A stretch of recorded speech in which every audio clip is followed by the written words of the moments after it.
Hello and welcome to 10 Very Big Books, a Malazan read-through podcast. My name is Peter Bond. I've read every book in the main series. However, my co-hosts are reading the series for the first time. With me today is my friend and closest confidant, India Jones. Hello, hello. Our producer, AJ Fileri. Hello. And the wielder... and the wielder of the Great Stone and slayer of the Kachane Naruk, Joshua Dean Baker. I should know what that means, I think.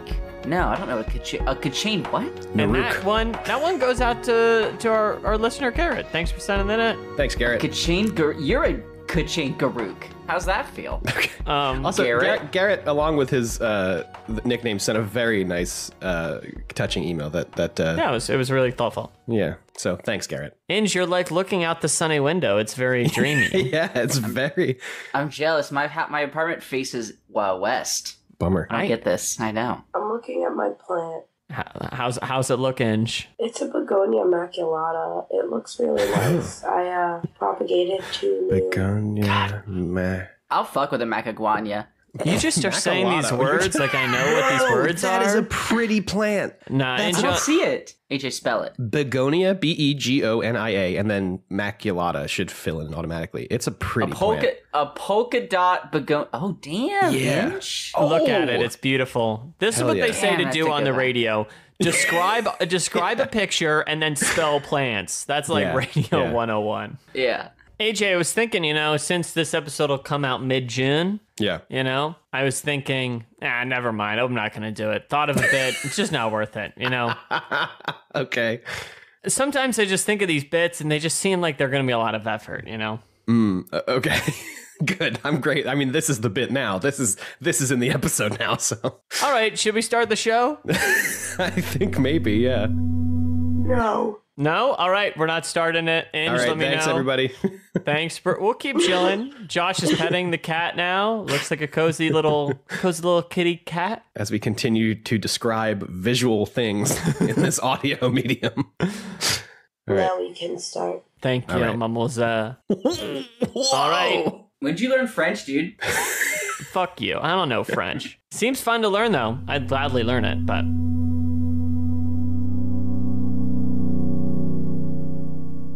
Chapter 12. After the Bedarin hunt, Karsa and Samar are confronted by the local people, the Anabar. They speak about trespassers on their land, so-called revenants. Karsa swears to drive them out of the forest. The Anabar leader starts telling them of a Meslin named Iskar Jarek, who they call the Iron Prophet.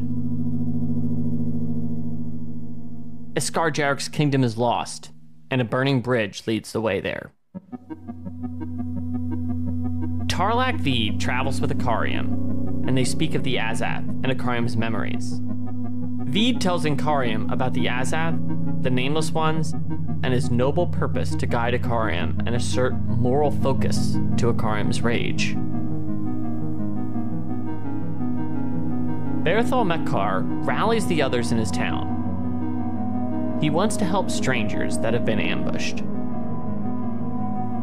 Cutter is wounded, Skalara is in labor, Hoborik is chopped apart, and something has happened to Grey Frog. They bring the survivors back to town, where Lorik rides in. Lorik wonders who did this, and Berthol says it was 5 Talani Mass. Lorik thinks they're looking for Felison Younger. Berthol criticizes Lorik for not healing the others. Skalara has given birth to a daughter. Lorik then does some healing for Cutter and Skalara. He says the unbound Talani Mass serve the crippled god. Lorik and Berthol then speak of the rebellion and Eren.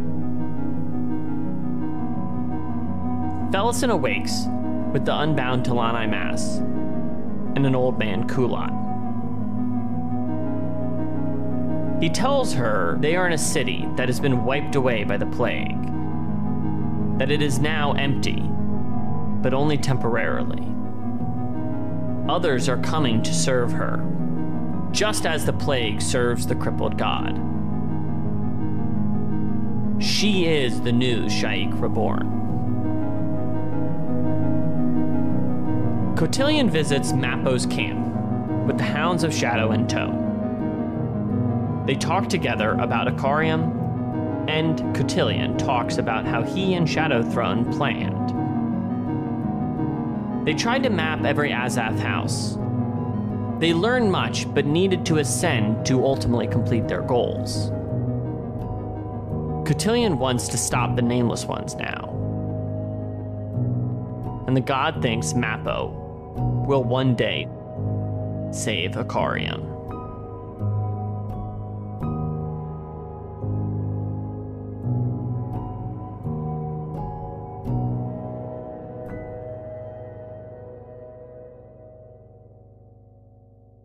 Karsa and Samar, Karsa's like cutting up the veteran, getting it all going, and then this is when they're encountered by these Anabar people, and they have a conversation about what's going on in these woods, about these gray-skinned invaders, about this mysterious Iskar Jairak and his kingdom. India, when they encountered these people, they learn a lot of stuff, and then Karsa somewhat makes this oath he's going to help them. Samar's trying to learn more about them. What did you make of this whole sequence?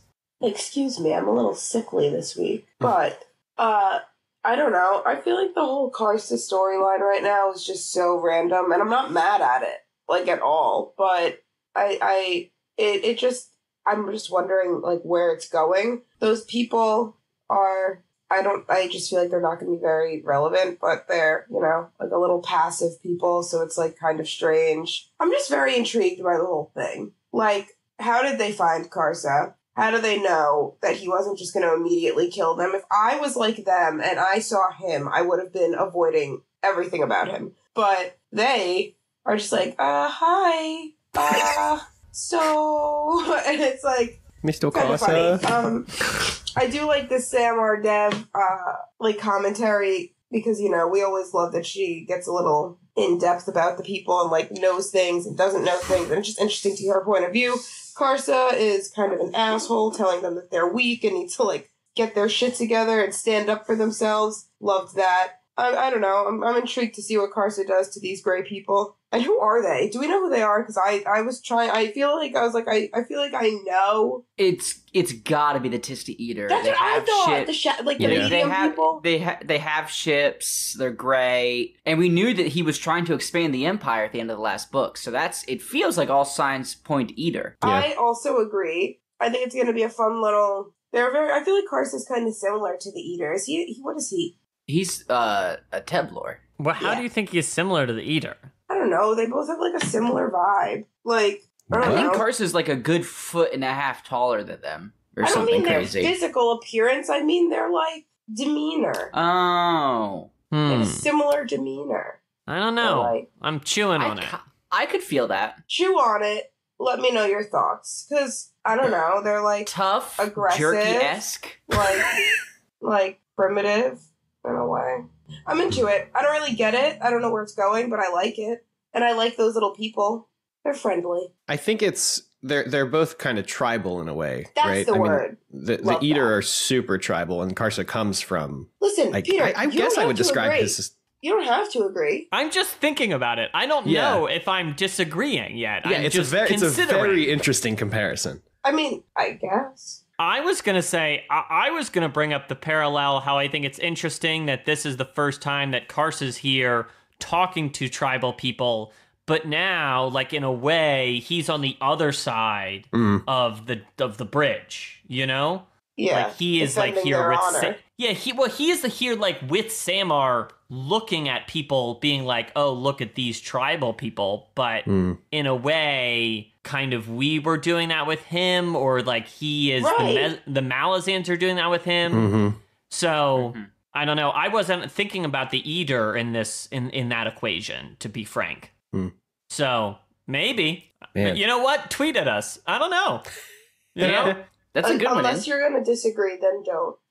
Yeah, then keep it to your agreements only, self. please. Thank you. All right. So AJ, we've had Iskar Jairak on the podcast a few times now. When I read this, I was like, this motherfucker took a name from the book. Well, I mean, Josh, of course, come on. Hey, Hans, I'm real. I thought he was like, I'm being 100% no facetiousness here. Thought he was like Croatian or something, like Eastern European, and I thought it was like his real name. That's not his And name. I read it. Me too, Josh. I read it in the book and was like, well, fuck me. No, he's like a chiller. He's from California, bro. He's from California? Shout out. The next chapter we get Ruthann Good, which I thought was really funny that Ruthann, I didn't even Ruthann catch Bad's that. name is Ruthann Bad. That's really I don't funny. remember who Ruthann Good was in the book. I'll have to read. I read the chapter like yesterday, but Yeah, it's very there's funny like stuff. a lot of those people are just call outs to, I don't know. I guess you don't know all the names, so, you know. yeah. Anyway, sorry, well, you were going to ask me a now real I question, know Pete. that he's not Eastern All I was going to European. say is, what did you, did this strike you? A lot of strange illusions to the future, the past. It's like thawing. It's like, man. Yeah, there was a lot of weird stuff in here. Just, I mean, the biggest thing I think obviously is that his like symbol or whatever is the burning bridge. Just like Burning okay, Bridge. We're in Seven Yeah. Cities talking about a Mesla guy whose thing is the burning bridge. So like, is he the? Is that a name? Is that Whiskey Jack's like fake name? Like, Yeah, right. Yeah. Is it like someone who was in the original bridge burner trek across the Reiraku or whatever? mm-hmm. But I didn't really get much more. It was just a whole bunch of stuff that I was like, man, this is weird. Yeah, frozen time, flowing time. Yeah. Okay, so Love sorry. that stuff. Yeah, the time stuff. I mean, you know that I love the time stuff, and I will constantly talk about the time stuff. But But it's like What the the past is frozen, and it's like it's we're it's riding in the the melt, he's bro. he's in the unfound time, which like that could is that just like it just seems like it's a time people haven't experienced yet, which would be the future, right? It's unfound. But I don't know, man. There's some time stuff happening, and it's interesting that a Mesla is part of that, I guess, because like I've only ever thought about the time stuff in the context of like the crippled god.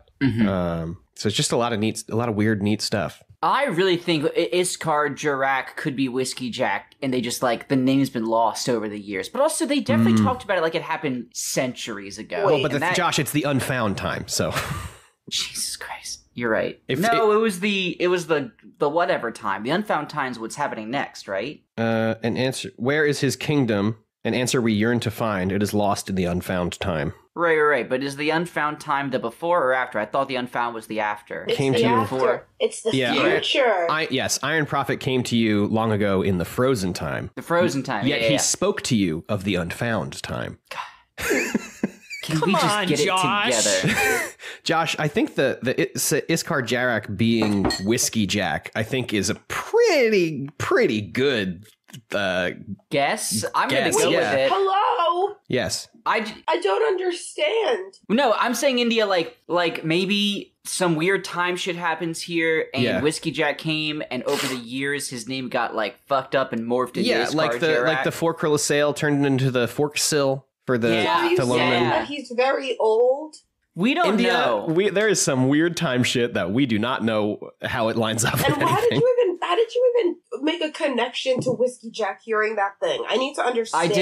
I did this. Iskar Jarak, Bridge Burner, Whiskar Jack Burner. Got it.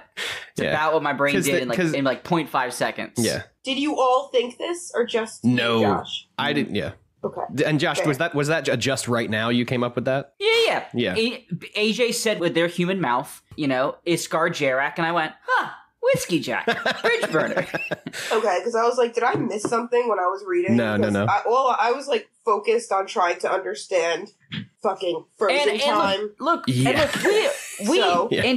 India, we know how Steve do. It probably different people. And then someone later down the line was like, I can't believe you did that super cool thing where it sounded like Whiskey Jack, and he was like, "Yep." He's definitely gonna be Super cool like, thing oh, I did. didn't even think of that. We know how he do. Ah, Shit. that's Definitely. not That's even something that definitely what crossed I my had in mind. mind. Yeah. It's all part of the vision from the beginning, baby. The crazy thing is that only Peter knows the truth. And he remained silent that entire time. I have to tell you, in Yeah. fact, I am not a single truth. In fact, many people are aware, That's true. Only Peter knows. Not even Steve knows. Only me. All right. So, Tarlac Veed. Josh, he's there. And don't worry, he's here to guide Ikariam's hand. He's like totally chill. Tells Ikariam a lot about like who the nameless ones are, who Tarlac Veed is, about how he's like a totally trustworthy guy, and that like Ikariam should just like don't worry about it, bro. Are you worried about it? And did you at least enjoy learning a little bit more about the nameless ones? I feel like they've been pretty in the shadows, and we're starting to learn just a scushy more. I will say I like learning about them. I hate Tarlac Veed maybe more than I've hated pretty much any character in this series. He sucks, and how dare he? He's also just disgusting. He's always spitting in his gross. hands, slicking back. Blech. With the fries. I think he drank his own piss at one point. He's just always like, Yeah. But so and here's the thing: you say we learned more about the nameless ones, but everything that Tarlac Veed is saying is like scripted. So I don't know how much I can trust That about is what I'm exactly learning. what I think, when Josh. we hear a little bit about them again from Cotillion. Macbo and Cotillion, and that I'm more apt to believe. But not this. This some bullshit, and I don't trust anything Tarlac Veed says. And I can't wait for Ikarian to just rip his face in half, like from the Jaws. That's my dream. it's like, I gotta say, I kind of love Tarlac Veed, you know? Well, you love the controversy, all right? You live for it. Well, so I get it. I just think he's like, I don't know. I don't know if I really should speak a lot about it, but We're all just bit players in this world, Yeah. and he's really committed to the part, I guess. So that's to be commended. I love Tarlac Veed as like a story part. Like as part of the story, I think he makes it really interesting. But if I'm like, I think that's kind of where I'm at. You know, I Yeah, just think he's yeah. such an interesting presence, and you know. But like if I had to meet him in person, fuck that guy. Yeah, you know? no, I don't think we'd get along. Yeah. Not, He'd probably just gaslight me until I burn a city down or something. But like it was like totally a good idea, and actually the city was like, you know, Christ. Do you guys ever feel like Ikariam is just like kind of like a pet, and they don't really appreciate like their kind of like I just feel like my cat doesn't appreciate me as a person, and I could be anyone.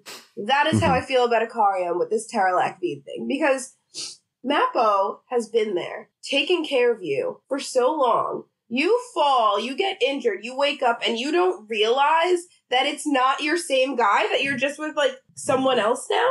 It's disheartening. I mean, he does have a whole memory thing. Yeah, I but the whole understand the memory thing. That's what makes him like a pet. But I get usually that. the Yeah, memory, yeah. usually the memory thing is like the last like hour or two. But Right. something, I guess he hit his head hard enough. So No, now, that it's- happened at the end of Dead House Gates. He forgets the whole Yeah. fucking book. but Well, but he remembers who Mappo is. At least he's been with Mappo for thousands of years. And Like- now he's just like, oh, But Mappo feeds him like info every time this happens. So like as long as there's a comforting presence there, that comforting presence is the one Ikariam believes. And notice he always just refers to them as my friend or my comrade for the most part. Like he'd say that to anybody pretty much at that moment who he wakes up with. I do that with people I wake up with too.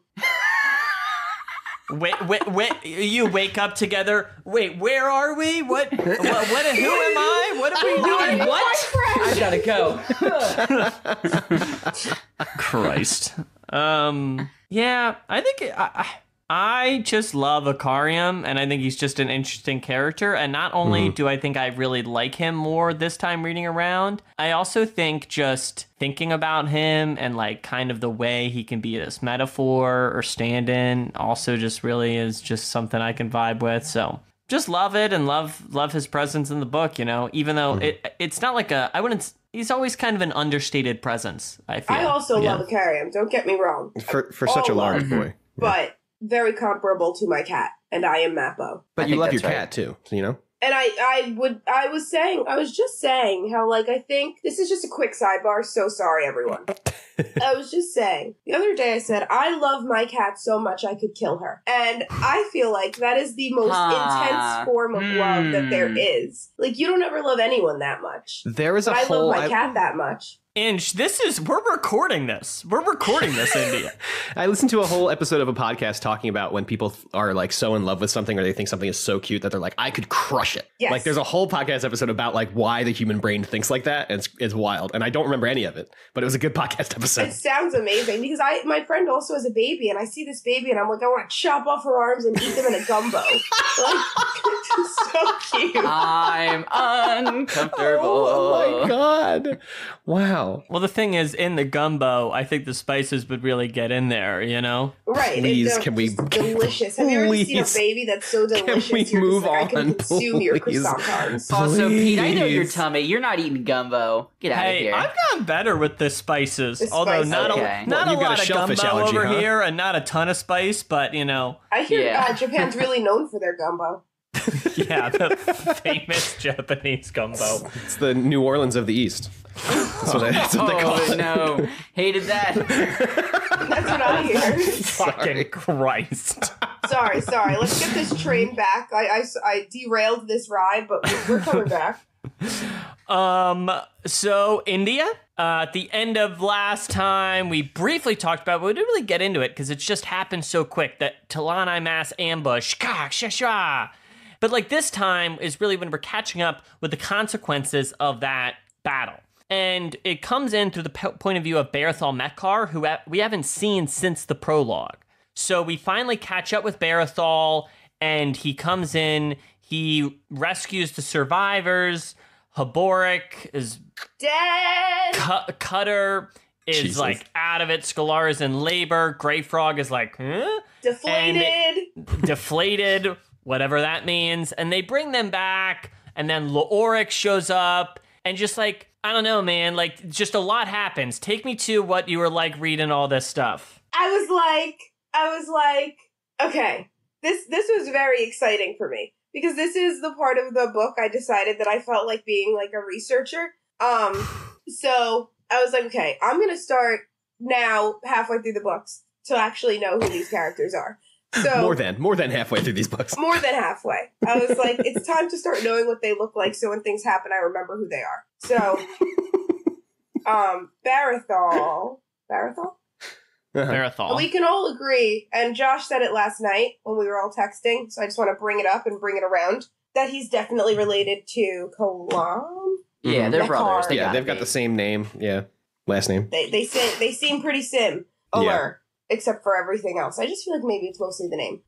Anyway, so I was like reading this, and I was like, who the hell is that? No idea. I didn't even know that we met this character before. I thought it was the first time. So, Oh my gosh. So I was like, okay. And then I'm like, oh my God, who are they stumbling upon? And then that person, the girl, is like taking all the organs and shoving them back in. Oh my God, yes. Cutter. And I'm like, oh. And I'm like, how dare Steve? Like, I was so positive reading the end of the last chapter, like how he literally like collected his intestines as they were cut out of him. And I was like, oh my God, like this, how? How do you survive this? But if anyone's going to survive it, it's Crocus, a survivor. So lucky, you know? Opan's little coin. Push? His push? Yeah. Push is good luck, right? Regardless, all this to say, I was shocked. I was like, what the fuck? Then Skalar is having her baby and conveniently only stabbed in the shoulder. Respectful Talani Mass. And I was just like, and then I was like, where the fuck is Felicin? Because honestly, I didn't realize that they took Felicin. I don't know if I missed that. I don't know if... No, Well, I don't think we the found... skirmish is very chaotic. It wasn't really Right. documented in that part of it. So then I'm like, where is she? And then I find out, obviously, that she was actually taken. And then freaking Haborik, so sad. But honestly, it was a really light way to take, like, that kind of, like, horrifying scene and make it kind of fun. I don't... Yeah, it was kind A of goofy. little bit. It was Yeah. kind of goofy. Yeah. Because, like, Yeah. otherwise, I feel like it would have just been, like, horrific. Like, Yeah. man What? found with organs lying next to him, but instead they made it, like, fun and cute. And then Laura came back, which is awesome. Why isn't he sad that Grey Frog is dead? Don't know. He is. But is he's kinda not. sad. No. Oh, you're right. He said, but it feels weird. So Grey Frog either isn't dead or his soul's somewhere else. Yeah, you're right. Right. So, like, I think that he's like, I'm sad that he's, like, dead, but, like, I don't feel sad, so, like, what's going on? And I'm like, what's going on? And this was fascinating. Loved it. I always love the scenes with Crocus and Gru, but it was really fun to see it from another perspective and to get into their little hijinks. Leoric is a healing person. Yeah, well, he has access to Denul. That's what he said. I mean, we've seen that, like, the better the mage you are, it seems like you might be able to dip in here and there, even if it isn't your specialty. Yeah. And then so gross that Crocus Cutter had all of, like, the shit in his little intestines. Oh, and she was like, we're going to pour boiling water in it. I was like, oh, no. No. Yeah, well, she was asking for the boiling water, and Barathol assumed she was going to pour it in, but she really just wanted it to sanitize the equipment or whatever, which I thought was very funny, because Barathol was like, what are you doing? And she's like, shut up.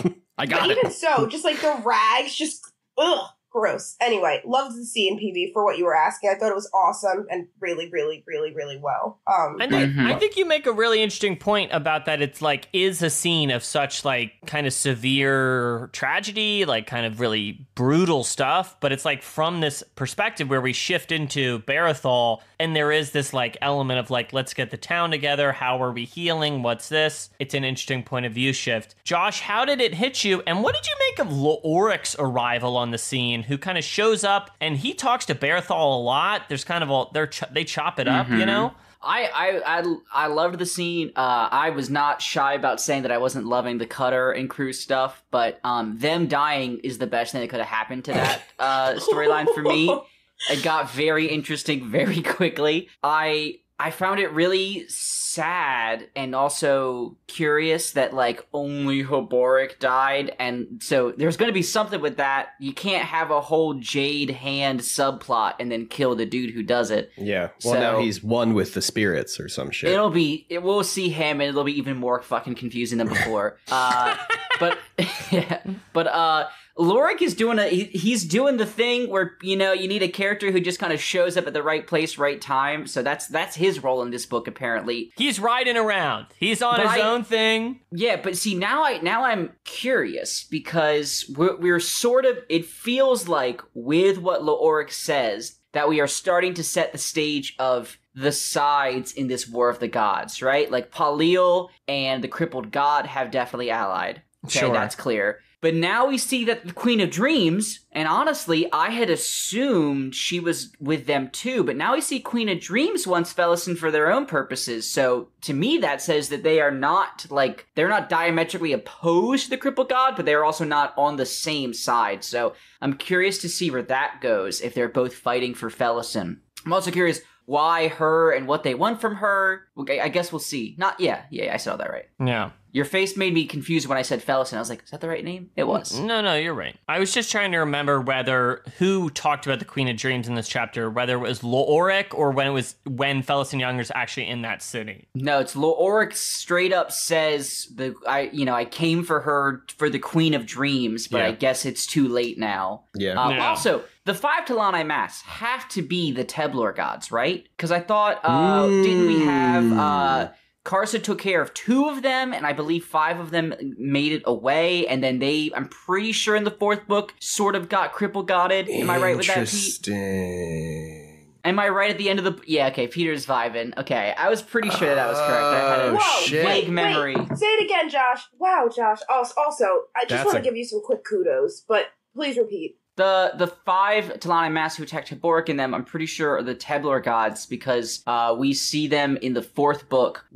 2 of them get taken out, because I think there's 7 originally, and 5 of them escape, and I think talk with the crippled god, or like someone for the crippled god. I think they call themselves the Unbound at some point. They do. That's the other thing. They call themselves that, yeah. Are they the ones that turn into a puddle? They all turn into dust and sand. That's a Talon thing. But yeah, so I had that feeling. So okay, I'm glad Peter somewhat confirmed that it is those 5. Very cool. Nice, and then follow. Yeah, fantastic, Josh. Thank you. And then Leoric and Barathol was cool. I didn't realize. So Barathol's, it seems like he has taken the blame for the massive slaughter at Arryn that we hear about throughout the books as being like the end of the war, and also kind of the reason, like the last time the Talani Mass were used by the Empire, because they just like killed super indiscriminately. Yeah. But interesting that like he opened the door for dust people and gets the blame. He was like, he's over there like, they're dust people. They don't need doors. I found that very humorous. And it also makes sense why he is like got all the shit he's got, but is just kind of chilling in this teeny village. So that was cool. I loved the scene where Lorik and AJ, I wonder what you make of it. Lorik and Berthol are talking. Berthol just an absolute king. And they're there and they're like, Lorik, he's like, yeah, they're like talking about the rebellion, you know, and something we touched on a bit when we first introduced Berthol. But he's like, the rebellion was for you. And then he's like, yo, I didn't ask you to have this rebellion, you know? And it's this kind of conversation about what exactly did the apocalypse mean, you know? And I just love that dialogue. You can just share other thoughts if you want on the chapter. No, I mean, I'm interested in the what did the apocalypse mean line of thinking, because like kind of by the definition of an apocalypse, it's like, not really anything, you know, because the object of an apocalypse is to just destroy everything. And I'm not sure if there is meaning to be found in that, you know, it's just kind of like. I don't know. I don't mean to be Mrs. Apocalypse over here, but like, this is too much. We can't fully derail a show, but like, isn't the thing about the apocalypse is that it hasn't happened and people have been saying it's going to happen for a really long time, you know? Yeah. So it's like, isn't it like, oh, we're going to have an apocalypse. It's like, it's happening. It's like the rebellion. We're here. It's apocalypse time. And like, okay, it wasn't. And it like, what exactly did that rebellion mean? For me, I kind of wish it was like a separate thing, but I don't think it's actually what I want it to be, you know? Yeah. What do you mean you want it? Like, what do you want it to be? Like, I don't know. Would you actually call it a rebellion? Shaik's rebellion? Like, Shaik's rebellion? No. And that's what I mean. You kind of are introduced to it as a rebellion, but I don't, like, when you actually look at all the forces, look at their motives for being in it, what ultimately it is, where it came from, I don't know.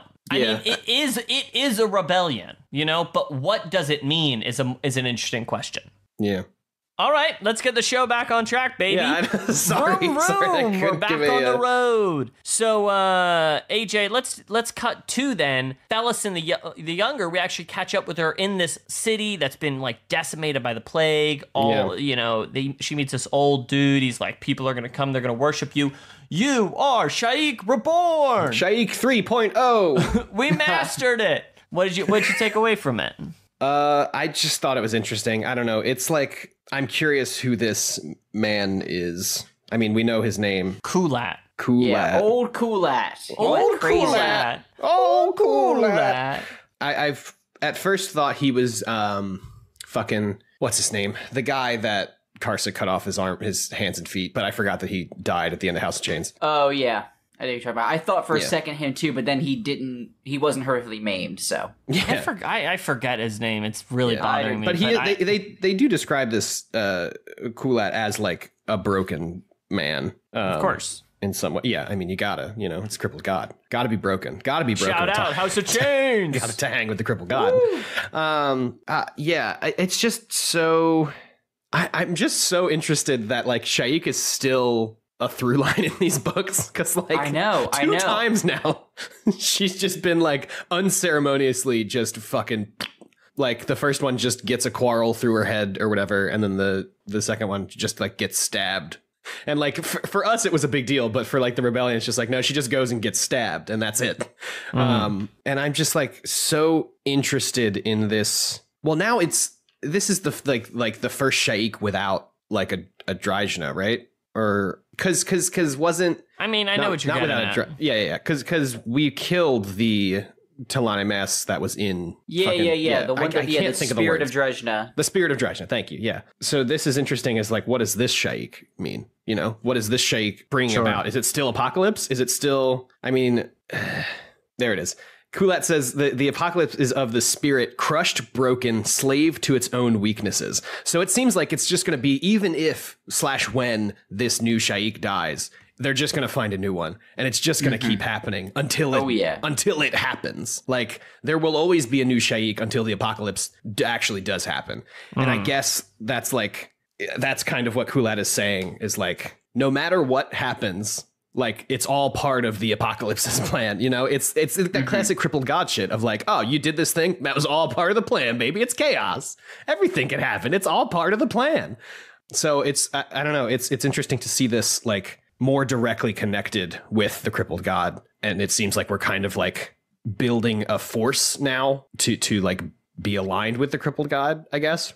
You know what I mean? Because like up until now, it's kind of just been like a couple of weird guys and the crippled god. And now that we have a Shaik who is like a physical being in this place, like, you know, we've seen Shaik build a rebellion before or build an army or whatever. And this rebellion is going to be exclusively plague people who hear voices in their heads. Apparently, so it's going to be, I mean, the most dedicated but probably least effective army ever seen. Right, but dude, that's the whole crippled god's MO. You just throw a bunch. They don't have to be good. There just has to be a lot. Chaos, baby. Yeah, it's chaos, baby. It's everywhere. It doesn't have to be good. It just has to be there. But the thing is that I like about this is like for so long where I'm just like, well, it's a rebellion, you know? Just like some random people rebelling. But like you just said, AJ, I think it's interesting now to connect it. Like it makes so much sense that it would have been connected to the crippled god. And I don't know why I didn't think or see that. Meanwhile, we hear so much about the crippled god and chaos and la-di-da. It's like, well, how could we all be so fucking blind to not make that connection? Yeah, I mean, I think we're kind of in the shoes of like, I don't know. We have no information until we have information, and it's right. Just but it's brilliant. like we do have the information. You know, we know about the crippled god. We know about Shaik, and the connection is like right there. We just never we just had to be presented it on a plate and be like, oh, okay, well, yeah, duh. Right, like horses to water. Yeah. So in the last part of the chapter, Josh or India, did you want to talk about Cotillion? What about Cotillion? Ooh, what about him? So he drops in on Mappo and Iskarl Pus camp, and he has a whole rap session about what was once his plan and him Shadow Throne. They were like in the Azats, going around. Just making maps, baby. Making maps, talking about elements, trying to chart them Azats, baby. And then they were like, we gotta ascend, see you. And then, and then he's like, God bless, I think you're going to do good. And you're like a great priest, Iskarl. And then he like straight bounces and he's got the doggos. What? I feel like Cotillion scene, this was just a fun scene. Cotillion just dropping in to chat with the boys, you know? Just straight out having a nice little campfire, you know? Absolutely. And Iskarl Pus, honestly, is starting to grow on me. I hate it. I know. It's true. I hate it. It's Pus so or annoying. Bust. Like, Pust or bust. Yeah, actually, though. Like, I found myself reading that. I actually read it twice, this part, because I kind of liked it. I thought it was funny and hilarious, which is, like, new for Ind. Wow. I know, gross. But, yeah, I thought it was really good. I still... Like, I don't know. I think it's fun to have these little bits where you're kind of learning things, but you're also just, like, having a good time with the boys. So, into it and intrigued. Iskarl Pus has now... Because before I was just like, you're a fucking moron. But now I'm like, you're actually pretty useful in, like, a strange way. So, definitely into it. Definitely vibing. And intrigued. Before we go to chapter 13, we just want to take a moment and thank everyone who sponsors us on Patreon.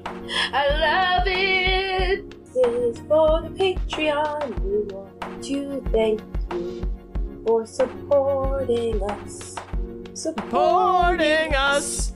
Supporting. No, we're not doing it? Okay. Nope. This week, we'd like to thank the following patrons for joining our small cult of the apocalypse. Nice. Alexander, Courtney, Dingle, Eli, James, and Nolan. Thank you all. Thanks, everybody. Thank you. It's always nice to have patrons. We love you. Thank you for supporting us on our Patreon. That's an India Jones original. Let's kick it.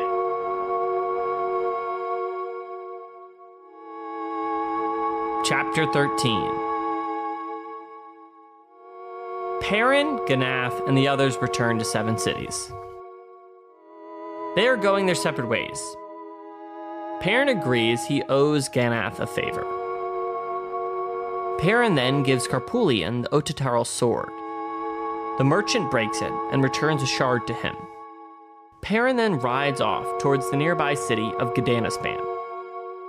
He is soon stopped by 2 Malazan soldiers, who arrest him for desertion. The city is occupied by One Arm's host.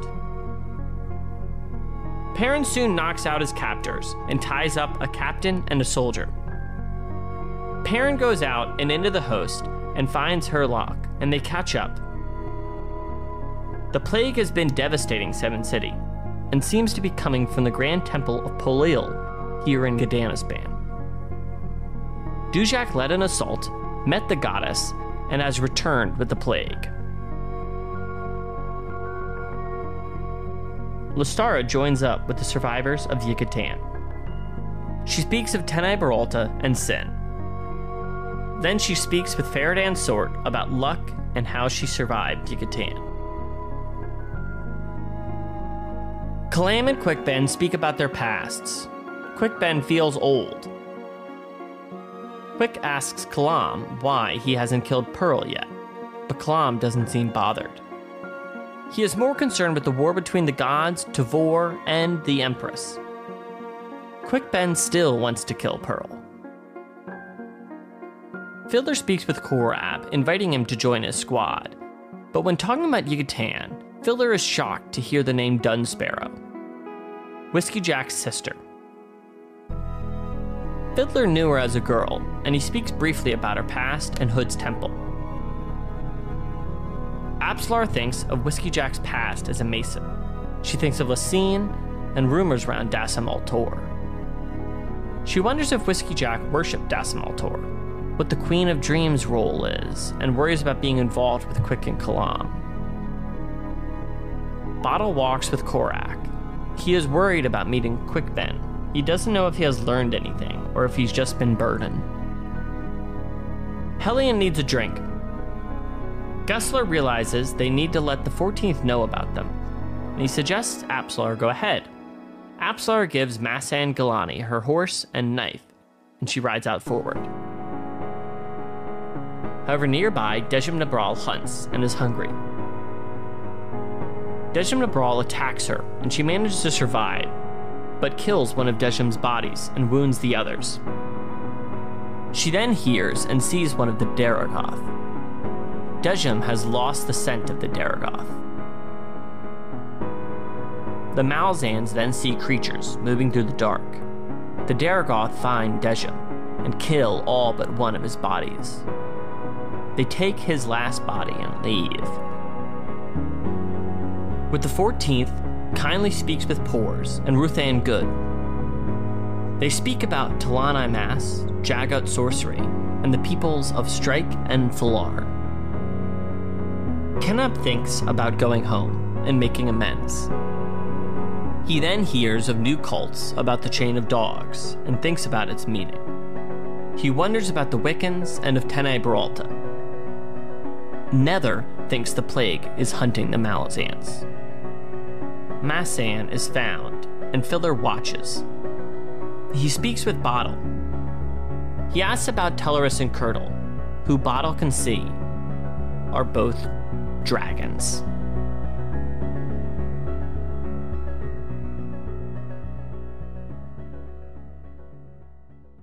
Outside of the walls of Gdanisban, Perrin returns. He kind of says goodbye to these travelers, and then he ends up in the walls. We find out Dujak's host has been here, kind of learn about what's been happening in Gdanisban, what's happened to the host since Ganabakis. Josh, what did you make of all this? I have a distinct memory of reading this section for the first time, and I was like fucking stoked as hell. I was like, what up? Dujak's in the house. Let's let it rip.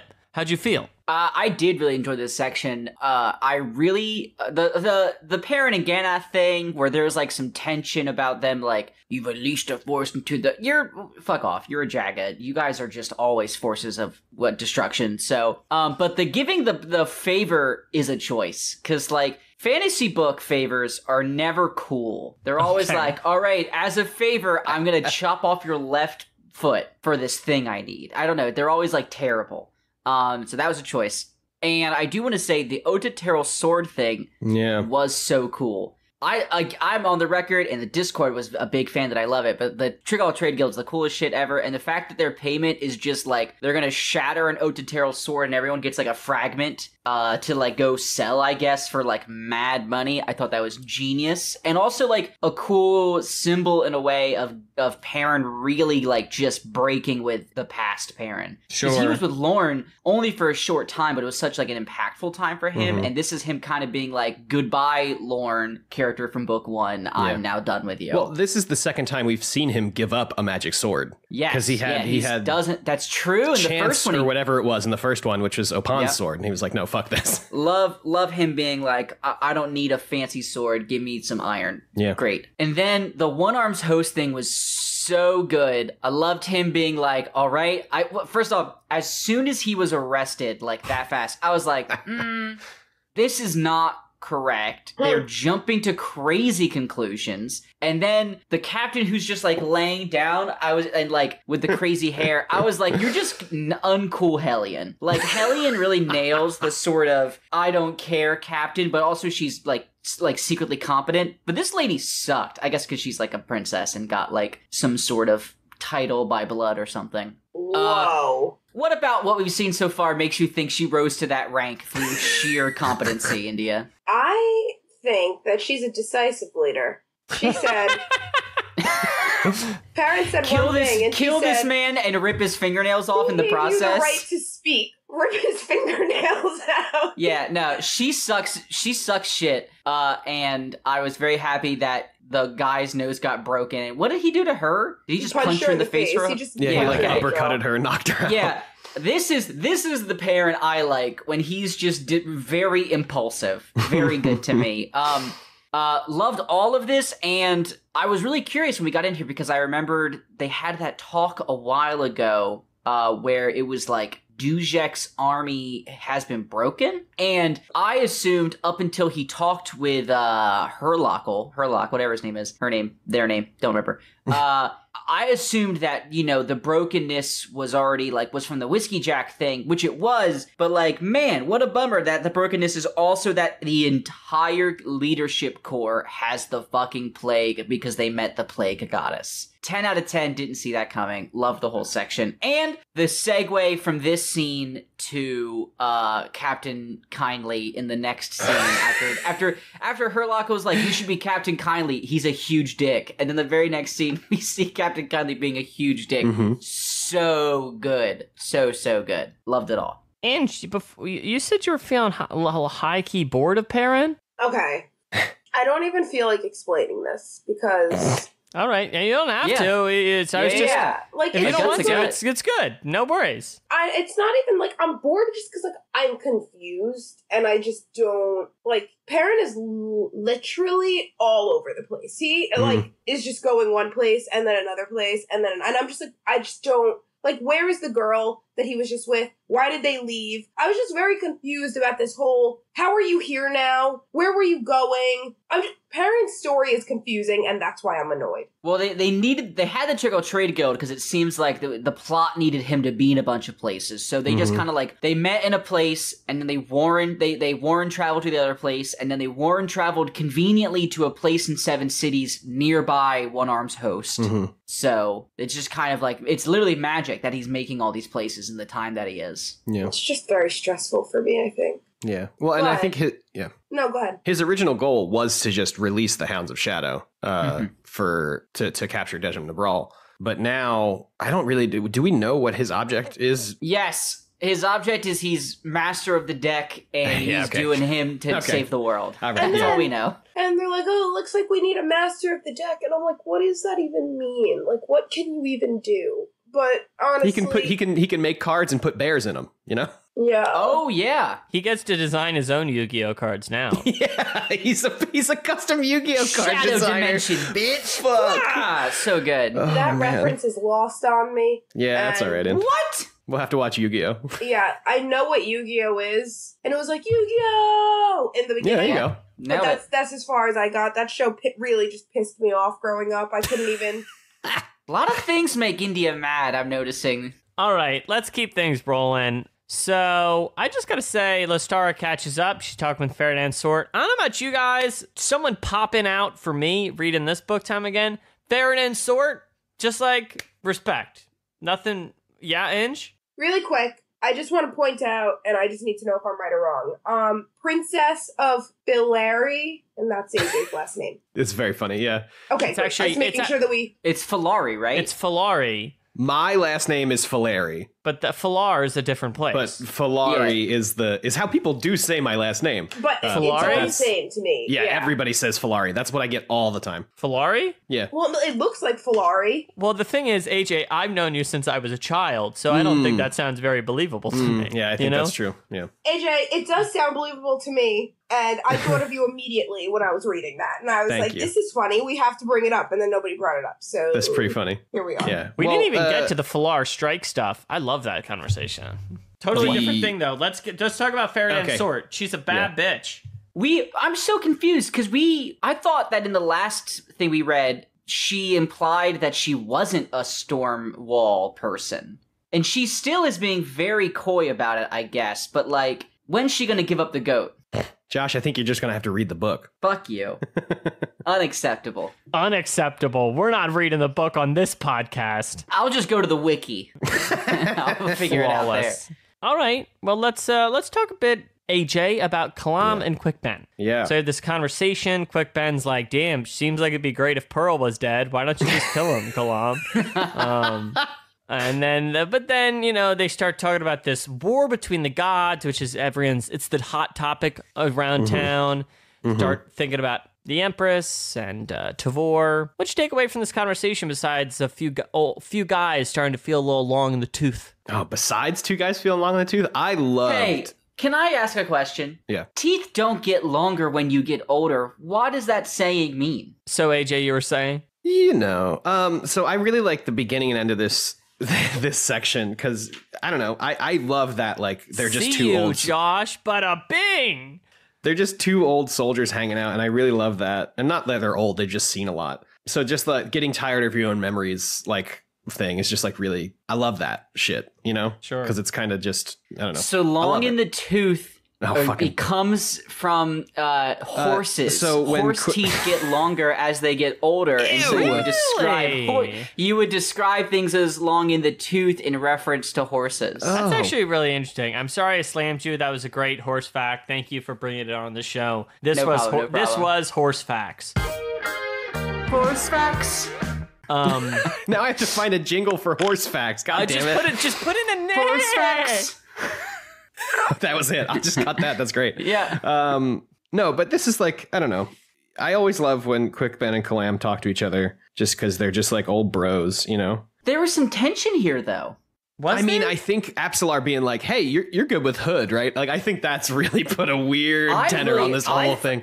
Well, what, Josh? What are you feeling? I found their whole conversation to be really, like, tense for me. Like, I feel like their relationship for a long time has been about not telling the other what to do explicitly and just trusting that they're doing the right thing. Mm-hmm. And we're seeing now with Quick Ben being like, you should kill Pearl, and Kalam I'd like to see Pearl disposed of. And Kalam really kind of just like keeping some stuff to himself. I was like, I felt like in the first 3 books, to me, they were this unstoppable duo. And I'm really seeing the chinks in the armor here. Like, I don't know if it's chinks in the armor. I think you're just seeing a more nuanced depiction of their relationship. Or do you really feel like it's changed? Me, as a first-time reader, it feels like it changed. Yeah. Interesting. Because you gotta think, we see him in book 1, which is written 8 years before any other books. So, essentially, their time there is very little. Second book, they split up until the very end. Sure. Third book, they're still split up because it's happening concurrently with the second, in some ways. So, we haven't seen a ton of the two of them together. I'm somewhat biting my tongue, but I'll say this. I mean, their dynamic is definitely different. So I see where you're getting at that, Josh, But I do know what you mean, Josh. Like, in that, like, I think about that assassin sequence early in that book. I mean, like, they're, like, rolling around like chill-ass bros, Yeah. It's interesting. All right, we can go on. Sorry. Quick Ben saying, I'd like to see Pearl disposed of, has big, I don't care for Job energy. Very good. I just love that because it's like he's not saying he's gonna kill him. He's just doing that thing where he's like, man, it sure would be great if someone he was dead. Yeah. But the end of this section though, the you never answered my question, and then like I don't know, that feels like old bros, you know? I don't know. Well, Absalar's there, and Josh and Fiddler. And the Fiddler. Josh, last time we made a podcast, you said Absalar changes the dynamic of groups she enters, you know? And here she is kind of observing, and she starts thinking about like, damn, I don't know if it's like maybe getting involved with these guys isn't the right decision for me. Yeah, I getting in her head is always really, really interesting. I think she's having a lot of the same thoughts as me of like, well, I thought they were the most competent duo, and now I'm like, well, we're all just human. So don't know if this is the right play. Did we talk about the Dunsparrow thing yet? No, we haven't. Okay. You can let's talk about it. You want to get into it? Yeah, I thought that reveal. Fucking nuts. Oh, I accidentally skipped it. Yeah, that's why I said it. Yeah. The Dunsparrow reveal was. I mean, first off, we have no background on Whiskey Jack, and it wasn't until except that I think I knew that him and Fiddler went way back. I think I knew that. But short of that, that was it. So had no idea he had a sister. And where did they save the sister from again? A cult? From Hood's temple. Yeah. Because the mom died. The mom died. Yeah. Craziness. I mean, Dunsparrow came out of nowhere, and I actually really like that we now have a reason. Because I would have been supremely uninvested in Dunsparrow if she was just a random shitty Malazan. But now knowing that it's Whiskey Jack's sister, phenomenal. Love it. I do love it because it is an interesting thing, and then it's interesting in a way that it complicates. You know, we actually don't learn that much about her more, or not that much about Whiskey Jack, but it just, and that's what's interesting when it pivots to Absalar, when it really just highlights how little you actually know about Whiskey Jack, besides like 3 things. It's like, oh, who even was that dude? I've said since the beginning that, like, one of the strengths of this series is how important the things that happen before it are, and how, like, they don't get revealed. Like, it's such a big part of this story. I do want to say, speaking of reveals, Absalar says something about Whiskey Jack being a Mason, and Masons being a lot of the houses. I called that in book 1. They mentioned the Mason of High House Death, and then a couple chapters later, Whiskey Jack said he was a Mason, and I was like, oh, well, he's going to die and become the Mason of High House Death. So, been saying it since whatever book that was talked about, and I feel very vindicated now. I mean, we still don't know. I just love that. We know. It could be Dunsparrow. Dunsparrow's already consecrated. I just still love, I mean, it was like in text before, but it's really laid out here how much Korab is like, oh yeah, and then Leomin met this girl, and it was like fucking ruined everything. Yeah. I just... She made fun of me, Korab, the whole name. So good. Funny dude. India, did you have any thoughts about Dunsparrow being Whiskey Jack's sister? No, I don't know what that means or the importance of it or the significance of it, and I just Well, you don't see, Whiskey understand. Jack was an old soldier, and he has a sister that we didn't know about. Right, and it's like, well, who was Whiskey Jack before he became a soldier? He was a exactly. Mason. You're saying it with a voice, but this is a very important that is exactly question. the point, India. You got I literally just made that point, but in a sincere voice and not in like a voice. And he has a sister who's like way younger than him. Why? Stepsister. Oh. Who raised her? Kalam and him? Fiddler kind of got her out of the temple. Kalam and Fiddler. I will never know the difference. Do you know how much I would pay? How much I would pay for a sitcom of Kalam and Fiddler raising young Dunsparrow together? So good. Or was Fiddler raising it with Whiskey Jack? I think it was Fiddler and Whiskey Jack. It was Fiddler and Whiskey Jack. Still would love it. Wait, but so what happened was Dunsparrow had a mom, and she died. Yes. And then Ooh, just notice the parallel somewhat between Solara. If Solara died and then that kid came out, that would have been a whole Hood thing too. Yeah. The priests of Hood took Dunsparrow as a baby and consecrated her under Hood's name. Right. And then so Fiddler and Whiskey Jack rescued her. Oh, well, she's got some weird primordial connection to Hood. Yeah, who knows? Although I liked Fiddler's argument of, well, we just never talked about it, so it's not real. Yeah, it was funny. That's We like, so never good. did. Yeah, We it took was its never power brought away. up. So like, she had a pretty good upbringing. I think we should run with the Dunsparrow sitcom with the Whiskey Jack Fiddler dads because they have to greenlight it. It's Pride Month, baby. That's the law. Yeah. You know? Big facts. So, It'd be like kind of like a low-key hate crime if they didn't. So I don't know if I'm gonna stand on that hill with you, India. but no. But my question is, so at this what point? is the Malazan TV show. Nothing else. You Yeah. don't need to know anything about the characters. Absolutely Anyway. not. Anyway, Here's my question. So we only know that they raised this girl, and then at some point they all separated, Yeah, we don't know when that and we happened. don't know. So they literally raised a child and then abandoned. What are we going to say here? Maybe. She's in her 20s now, and how long has it been since, I'm really excited to figure out what's going on here. I guess we'll see. I have a feeling it's not going to be satisfying, though. I'm never satisfied with the things that, like, I want to be satisfied by. Preach. Never satisfied. Shut up. Oh, yeah. Hamilton. Satisfied. Hamilton's over. All right, there we go. That was the DMCA. We made it this far, but it's over. Cease and desist with the podcast. You're done. So, Josh, Bottle is hanging out, and do you think Bottle's gonna be like? Do you think Quick Ben's gonna be impressed with Bottle? I think Quick Ben is going to be like untrusting of Bottle because that's Quick Ben's whole MO. Quick Ben's like, no, it's cool that I have all this power, but you? I don't know if that's cool. I don't know if it's cool that you have a lot of power too. I got like 12 guns, but that one gun, I don't know if that's yeah, good for yeah, you, bro. yeah. So Quick Ben's super shady. yeah, as we were well.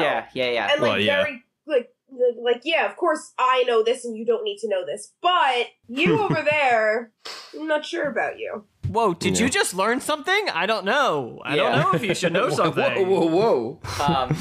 So yeah, that's how I feel like that would go. I do love the soldiers again though. I like one of the, it was a Tar came over and wanted one of the fetishes from Korik. I just love that little throwaway line. So funny that they're gonna be boned up again when they get back. Anything else, Pete, you want to ask? Here's what I want to tell you. So then we cut to Hellion, who's having a bad time. She's going through withdrawal. Oh yeah. Going through withdrawal. Rough. It's so good. It's so good. Hellion's there and she says, that priest, the one who ran away, I'm going to find it. I'm going to tie him up and fill his body with worms. Push him into his mouth, his nose, his eyes, and ears, and other places too. Yeah. And then Touchy responds and says, it sure is hot. Really good. Really good. Just, you know, love the stuff. Love hanging out with the soldiers sometimes. You know, it's good stuff. Sometimes. Sometimes. Not all the time, but sometimes. Yeah. So, AJ, let's get into that. AJ, do you want to talk about all this? Yeah, the Massangalani stuff. Because see, after you talk about the soldiers, the whole chapter kind of starts blurring. It becomes this huge thing about the Daragoth, about Massangalani sent ahead. It's like, go, you know, you're going to ride... Take Absolar's horse. Yeah, take my horse and my knife, and you're going to ride forward, and then shit breaks bad. Dejim Nabral's there, Daragoths are there, Dejim Nabral gets totally fucking pwned, and Massangalani is like, has a bad one, but she makes it through, you know? Yo, her killing that one and injuring the other is nuts. Yeah. That was awesome. Yeah. She's fucking ripping it, you know? Yeah, she rules. Yeah, so what you think of this whole sequence? Whole chapter kind of blows up onto its hind legs. I loved it. I mean, it kind of flips the normal stuff when we get introduced to a new character and they go off into some there's no way they'll survive situation. Sure. And she does survive. But does wind up horribly injured. We don't find out till later that she does just kind of remain bleeding, but is still alive after a couple hours. Or however long it is. No, I mean, I loved this. I thought this was great. I thought the back and forth between Dejim Nabral and Massangalani's POVs was very good. And then the Hound of Shadows showing up at the very end of that part. And then it runs away and she just says, wait till Salt Lick and the rest hear about this one. Yeah. Just really, really good. Really good stuff. Yeah, I think it's fun to cut between them all. I don't know. Inge, what'd you make of this sequence in Massangalani here?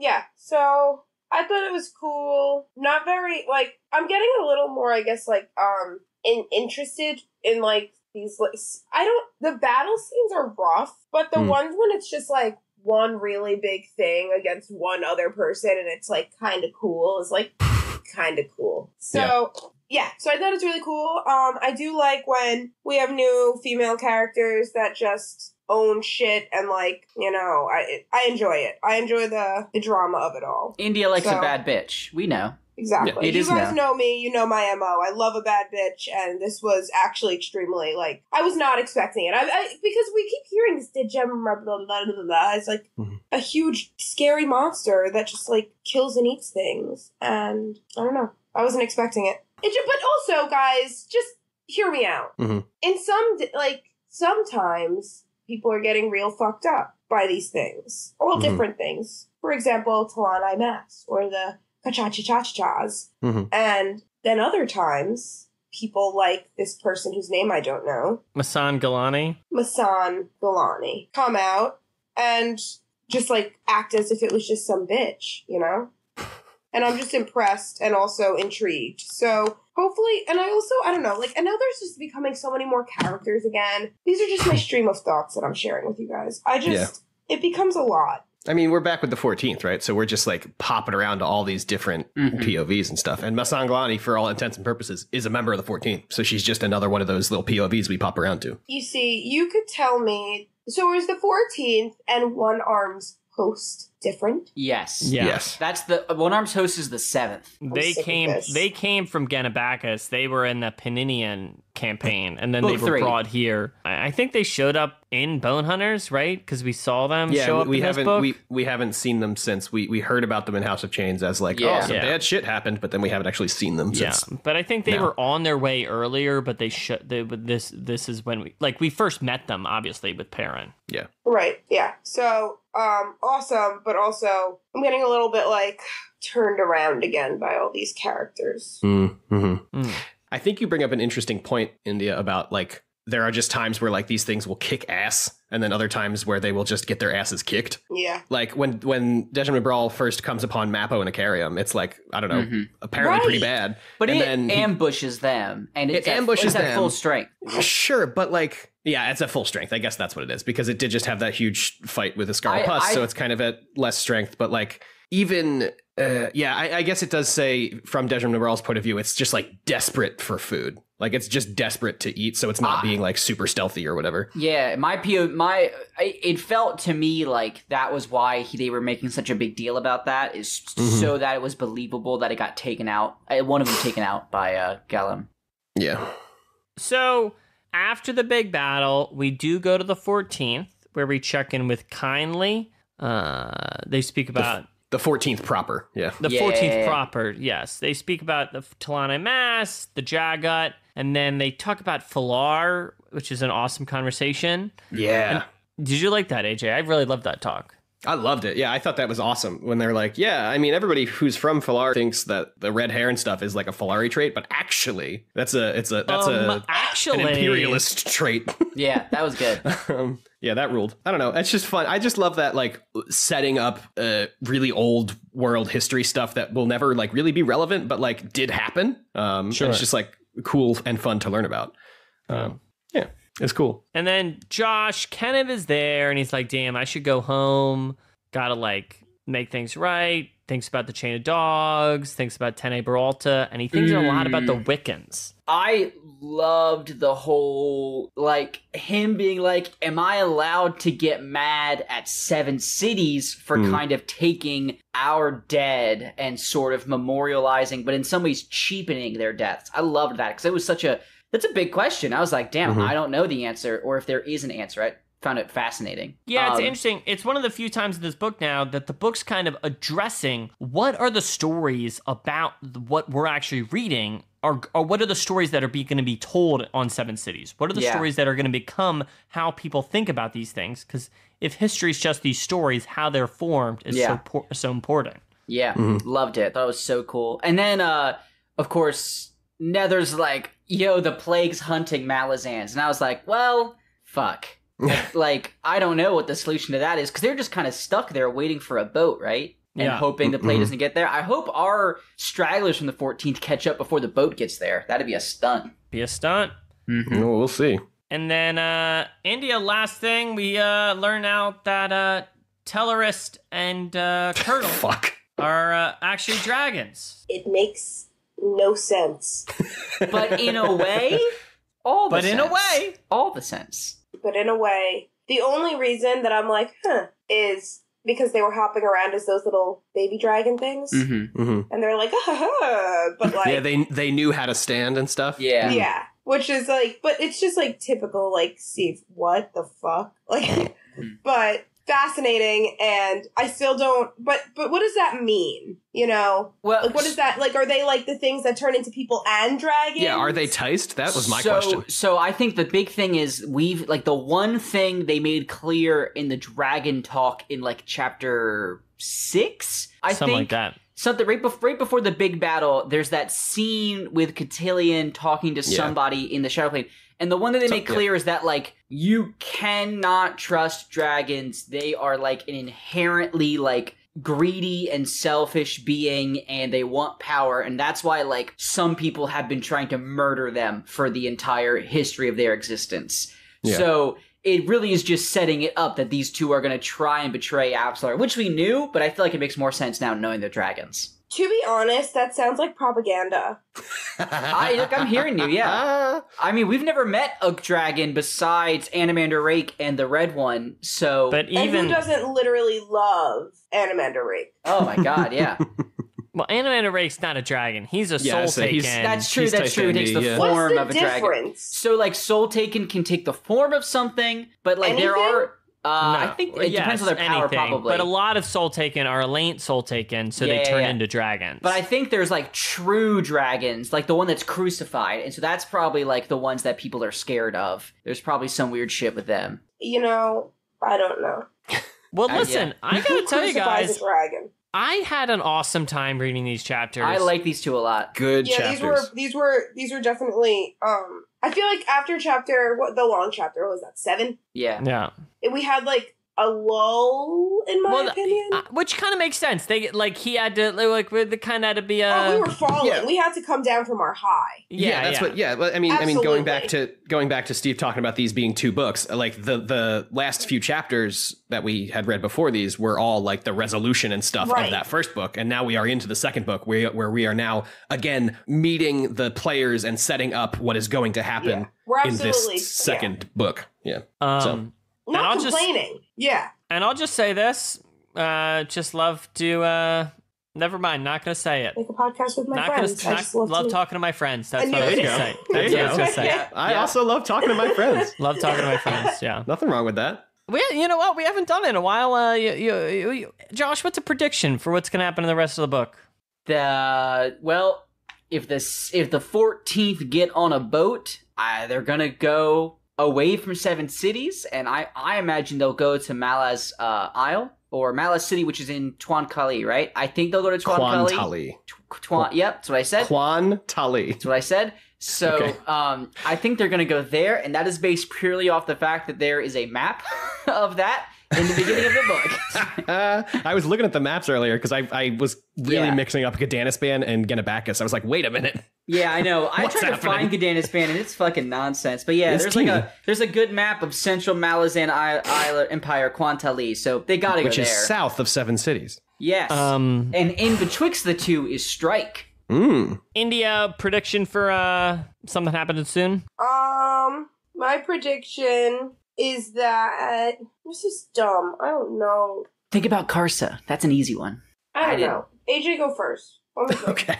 So I mean, do you want like what we think is going to happen the rest of the book, or just what do we think is going to happen next? Because I don't know if I have an answer for what's going to happen next. AJ, just give me a hot take. Just a hot off the. A hot take? You want a hot take? I think Scalara's child has Grey Frog's soul. I don't know how demon souls work, Shit. but I didn't even think That's a about hot that, take. AJ. That's what I call a hot take. yeah. Whoa. Sizzles on That the was pan. really, yeah. That was No yeah. wonder Hot, Greg hot Fox take is from later. Inge. I gotta Okay. back off. It's a little. A hot take from Ind is that here we go, hot off the presses. Whiskey Jack is actually Iskar. Yeah. All right, a little But cooler than... No, well, but India, how do you think that's going to, like, manifest in the book? Guys. Do you think we're just going to be like, oh, look, it's Whiskey Jack? Or do you think it's going to be, like, weird time, like, portal or something? I don't even know how to make a hot take right now. I have no fucking idea what's going on. When I genuinely tell you this book it's just I really am not following anything. I don't know what's going on. But you like it.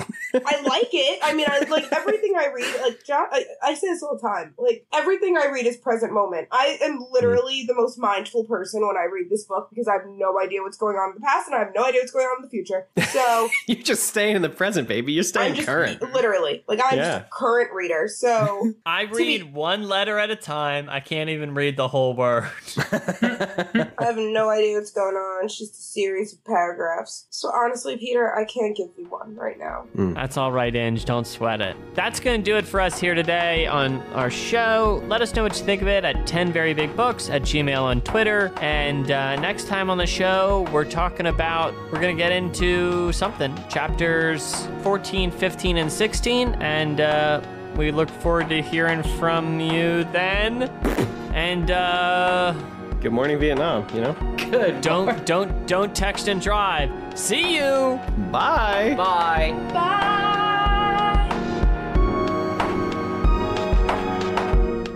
Hello, everyone. Producer AJ here with a long boy. Thank you so much for listening to this episode. If you'd like to give us your thoughts or feelings about this or any of our episodes, you can always email us at 10verybigbooks at gmail.com or tweet us at 10verybigbooks, or you can head on over to our Discord, bit.ly/VBB Discord. That's capital V, capital B, capital B, capital D, Discord. That link will also be in the show notes. Thank you as well to all of our wonderful patrons over on Patreon. If you'd like to pledge to our Patreon, you can head on over to patreon.com/10verybigbooks. Link is also in the show notes. And as always, thank you so very much to Dan Gesrick for making our spectacular cover art. You can follow him on Twitter at @A_W_Dan_G for a tweet about missing Butler.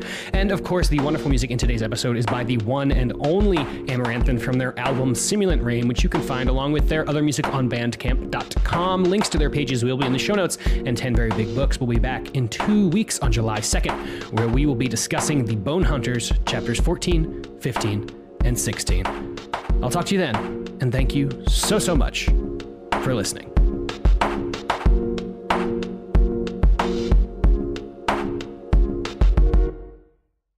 Do you think that we could get sponsored for Trader Joe's? Absolutely not. What? Absolutely not. Love that. Got it. Never mind. I mean, listen, if they come a calling, you know, we would probably say yes, I guess.